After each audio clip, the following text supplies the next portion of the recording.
नमस्कार दोस्तों, क्या आपके पास गोल्ड है या गोल्ड खरीदने की सोच रहे हैं? तो लेकिन क्या आप जानते हैं भारत सरकार का नियम कि कितना गोल्ड आप अपने घर पर रख सकते हैं? और यदि ये बात आप नहीं जानते हैं तो ये वीडियो आपके लिए। पूरा यदि आप जानकारी लेना चाहते हैं तो वीडियो को अंत तक जरूर देखें। तो सबसे पहले हम बात करते हैं भारत सरकार के उन नियमों के बारे में जिसके तहत ये बताया गया है कि कोई भी व्यक्ति अपने घर पर कितना गोल्ड रख सकते हैं और यदि उससे ज़्यादा रखेंगे तो क्या दिक्कत हो सकता है। तो देखिए, भारत सरकार के इनकम टैक्स डिपार्टमेंट के अनुसार ये बताया गया है कि यदि कोई महिला और वो शादीशुदा हैं तो वो अपने नाम पर जो है 500 ग्राम गोल्ड रख सकती हैं।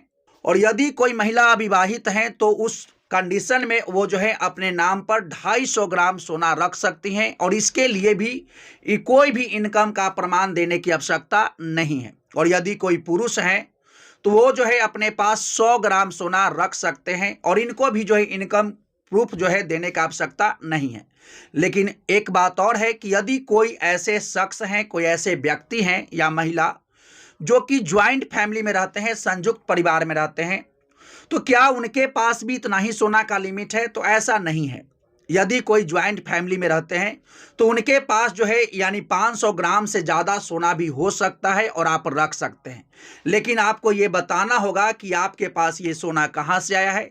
आपको ये बताना होगा कि आपके पास पुरानी संपत्ति थी या दादा परबाबा जो भी थे उनसे आपको जो है शिफ्ट होकर के आपको ये सोना मिला है।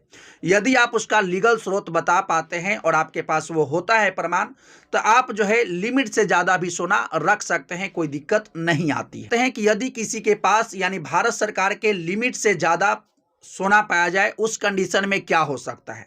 जैसा कि अभी हमने आपको बताया कि एक शादीशुदा महिला जो है अपने पास 500 ग्राम सोना रख सकती है, लेकिन यदि उसके पास जो है 500 ग्राम सोना से ज़्यादा हो जाए तो इस कंडीशन में क्या होगा। तो देखिए, यदि किसी महिला के पास 500 ग्राम से ज़्यादा सोना होता है तो इस कंडीशन में इनकम टैक्स डिपार्टमेंट के द्वारा ये पूछा जाएगा कि आप जो है ये जो सोना आपके पास आया है वो कहाँ से आया है, आप कहाँ से खरीदे हैं या कौन आपको गिफ्ट दिए हैं। यदि आप उस सोना का लीगल स्रोत बताते हैं तो आपके पास वो सोना रहेगा।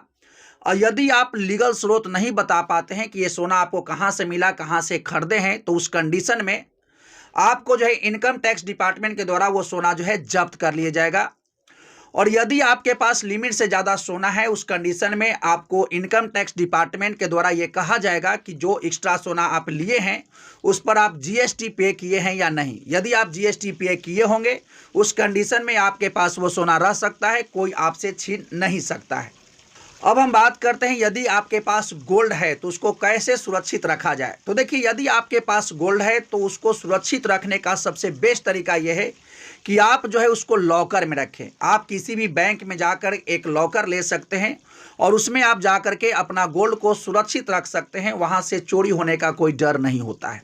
और दूसरी बात, यदि आप गोल्ड में निवेश करना ही चाहते हैं तो आप जो है डिजिटल गोल्ड लें या जो है ईटीएफ गोल्ड में जो है निवेश करें, जहां कि आपका गोल्ड जो है सुरक्षित रहेगा, वहां से कोई भी आपका गोल्ड चुरा नहीं सकता है। अब हम बात करते हैं कि यदि आप जो है घर में सोना रखना चाहते हैं तो कितना रख सकते हैं। तो देखिए, यदि आप ज़रूरत के हिसाब से यानी केवल पहनने के लिए ज्वेलर के तौर पर यदि रखना चाहते हैं तब तो आप थोड़ा बहुत रख सकते हैं, कोई दिक्कत नहीं है और वो ज़्यादा चोरी होने की संभावना भी नहीं होती है। यदि आप घर पर यदि सोना रखते हैं तो उस कंडीशन में जो भी आपके पास सोना है उसका जो है इंश्योरेंस जरूर करवा के रखें। यदि आप उसका इंश्योरेंस करवा के रखते हैं तो यदि चोरी हो जाता है तो उसकी भरपाई आपको हो जाएगा। यदि आप उसका इंश्योरेंस करवा के नहीं रखते हैं तो चोरी हो जाएगा, तो समझ भी सकते हैं कि कितना आपका लॉस हो सकता है। और यदि किसी के पास थोड़ा बहुत ही सोना है तो उसको जो है पहनने के लिए यूज में लाते हैं तब तो इंश्योरेंस कराने की ज़्यादा आवश्यकता है नहीं। लेकिन यदि पहनने से ज़्यादा आपके पास सोना है तब इस कंडीशन में जो है आप इंश्योरेंस करा सकते हैं और इससे है कि आपका सोना जो है सेफ रहेगा और कभी जो है इस तरीके का घटना घटेगा तो आपका जो है उतना मिल जाएगा और आपको ज़्यादा लॉस नहीं होगा। तो दोस्तों, अब आप जान पाए होंगे कि कितना सोना आप अपने घर में रख सकते हैं और भारत सरकार का क्या नियम है और क्या गाइडलाइंस है और किन गाइडलाइंस को आपको पालन करना चाहिए, ये सभी बातें आप जान पाए होंगे। तो यदि आपको ये वीडियो पसंद आया है तो ये वीडियो को लाइक कर दीजिएगा और चैनल को सब्सक्राइब कर लीजिएगा। तो चलिए मिलते हैं नेक्स्ट वीडियो में नेक्स्ट अपडेट के साथ। तब तक के लिए thank you, best of luck, जय हिंद, जय भारत।